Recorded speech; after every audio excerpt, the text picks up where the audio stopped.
sapat na supply at abot-kayang presyo ng pagkain sa administrasyon ni Pangulong Ferdinand R. Marcos Jr., prioridad at binibigyang pansin. Patunay dyan ang pagtatayo ng mga farm-to-market road. Ito ang mga kalsada na nagdurugtong sa mga sakahan patungo sa mga palengke. Simula nang umupo si Pangulong Marcos, daan-daang tulay na ang natapos. Umaabot naman sa 1,162 kilometrong farm-to-market road na ang nakumpleto. Halos katumbas yan ang haba ng daan mula Metro Manila hanggang Apari. Idagdag pa ang biyahe mula NCR patungo ng Sorsogon. Kabilang sa mga naipatayo ng Marcos administration ang mga farm-to-market roads sa Northern Mindanao na binisita ng presidente. Kabilang dito ang Mapulog-Tuburan Farm-to-Market Road at saka Arch Bridge na nakakahalagang halos 71 milyong piso.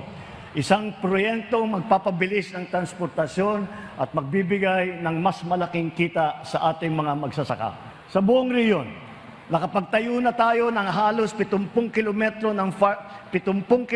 farm-to-market road at mga tulay na tinatayang nasa 105 linyang metro.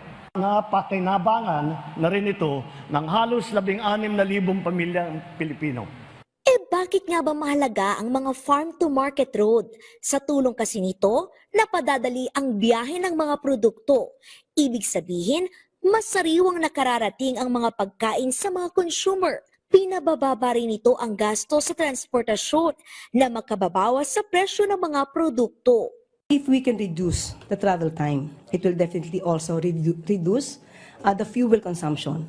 And it will benefit all travelers and also those that will transport.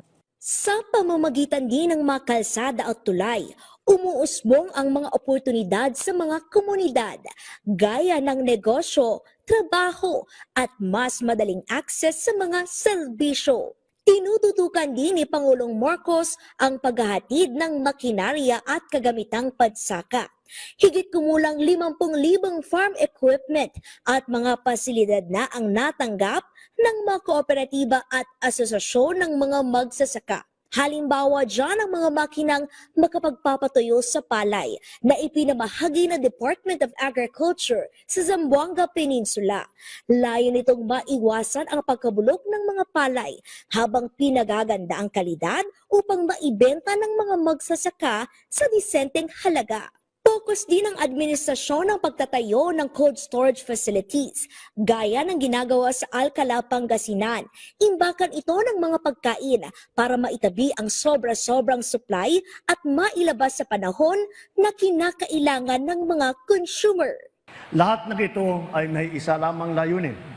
Tiyakin ang mas maraming ani, ang mas mataas na kita, mas maayos na buhay para sa ating mga magsasaka. Mula sa PTV Manila, Kalezal Pardilia, Balitang